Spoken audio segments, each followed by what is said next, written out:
Mahakal corridor में जितनी भी पौराणिक और धार्मिक कलाकृतियां बनाई गई हैं, उन सब की अपनी एक कहानी है और इन कहानियों को जानने समझने के लिए इन कलाकृतियों के सामने अलग अलग बारकोड लगे हैं, जिन्हें मोबाइल फोन पर स्कैन करते ही कलाकृतियों से जुड़ी धार्मिक और पौराणिक कथाओं का वर्णन आपके मोबाइल और ऑडियो पर टेक्स्ट फॉर्मेट में आ जाएगा। उज्जैन के महाकालेश्वर मंदिर का अपना एक लंबा इतिहास है।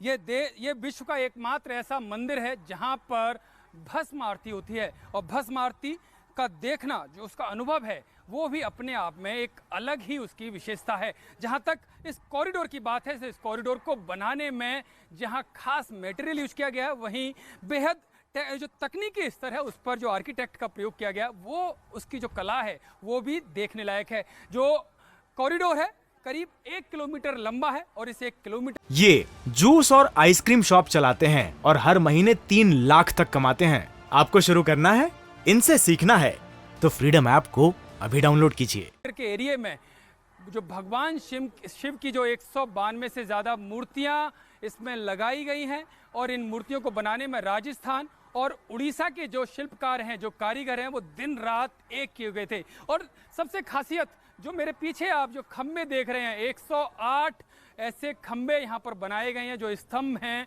जो अपने आप में भगवान शिव की महिमाओं को अपने आप जब आप इनको देखेंगे तो वो उनकी जो कहानियाँ वो जीवंत होकर निकलेंगी। उन खम्भों पर भगवान शिव का जो तांडव नृत्य है, उसका जो आनंद स्वरूप है, उसकी अलग अलग मुद्राएं इसमें दिखाई गई हैं।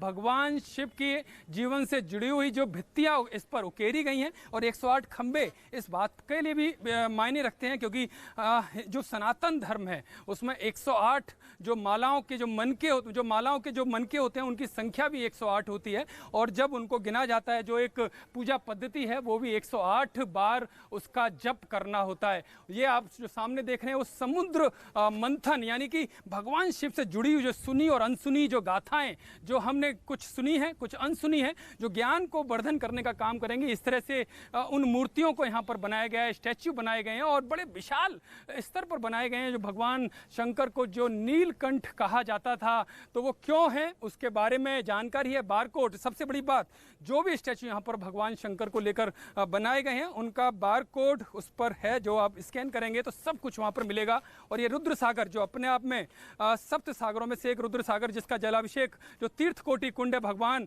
महाकाल का, जिससे जलाभिषेक किया जाता है, वो तीर्थ कोटि कुंड में जाता है यही। और इसको भी भव्य स्वरूप दिया गया है। और जब शाम को इसको देखेंगे, जब लाइट एंड साउंड शो होगा और जो रंग बिरंगी लाइटें होंगी, वो इसकी छटा को कुछ अलग ही कहेंगी।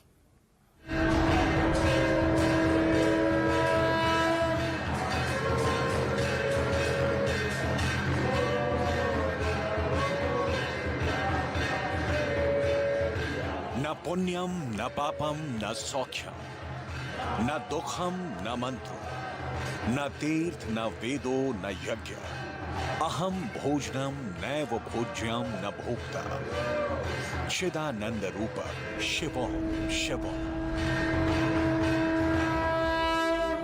संस्कृत के इस श्लोक का अर्थ है, न मैं पुण्य हूं, न पाप, न सुख और न दुख, न मंत्र, न तीर्थ, न वेद और न यज्ञ। मैं न भोजन हूं, न खाया जाने वाला हूं और न खाने वाला हूं। मैं चैतन्य रूप हूं, आनंद हूं, शिव हूं, शिव हूं। संसार के भय को नष्ट करने वाला ये शिव का श्लोक है, जिसके हर शब्द में शिव के रूप और शिव के स्वरूप का वर्णन है। शिव का ऐसा ही एक स्वरूप है उज्जैन के महाकाल मंदिर में, 12 ज्योतिर्लिंगों में से एक महाकाल ज्योतिर्लिंग। दुनिया में महाकाल मंदिर ही एकमात्र ऐसा मंदिर है जहां शिव की भस्म आरती होती है। शिव का ये रूप सिर्फ और सिर्फ महाकाल की नगरी उज्जैन में ही दिखता है। देखिए महाकाल का श्रृंगार, सबसे पहले महाकाल की महिमा को समझते हैं। देखिए 5 बार दिन में आरती होती है।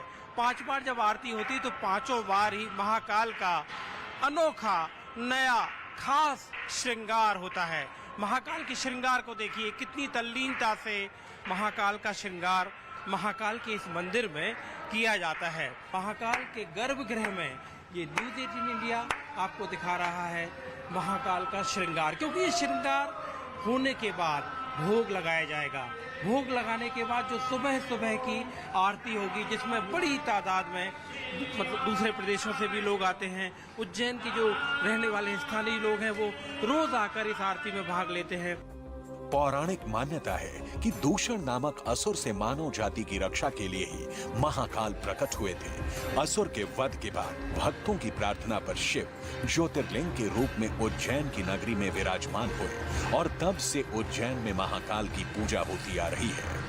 प्रातः काल में भस्म आरती में श्रृंगार होता है, उसमें भांग श्रृंगार और भस्म श्रृंगार होता है। उसके बाद 7 बजे जो आरती होता है, इसमें भगवान को दही चावल का भोग लगता है और इसमें चंदन का श्रृंगार होता है। उसके बाद 10 बजे श्रृंगार होता है बाबा को और आरती होता है और भगवान को पूर्ण भोग लगता है।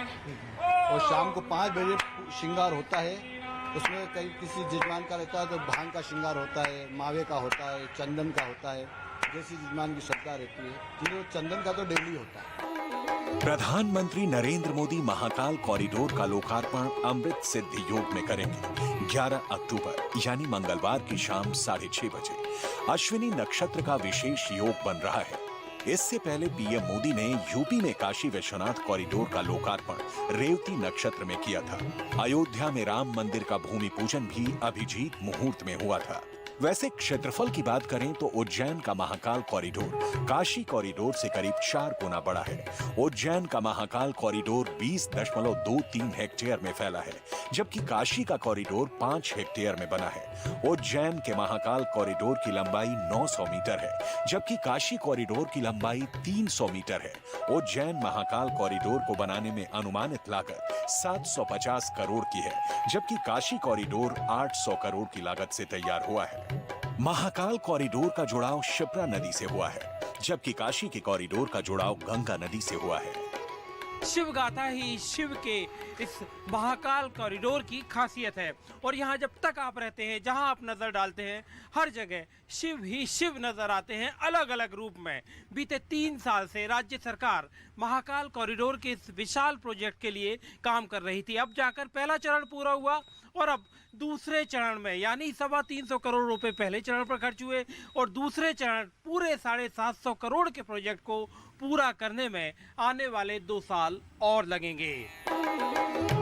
उज्जैन के महाकाल कॉरिडोर के उद्घाटन की पूरी तैयारी हो चुकी है। महाकाल की नगरी को दिवाली की तरह सजाया गया है। रोशनी से उज्जैन की हर गली, हर चौराहे जगमगा उठे हैं। माहौल देव दीपावली जैसा नजर आ रहा है और अब इंतजार उस घड़ी का है जब प्रधानमंत्री मोदी विधिवत रूप से महाकाल के महालोक का उद्घाटन करेंगे।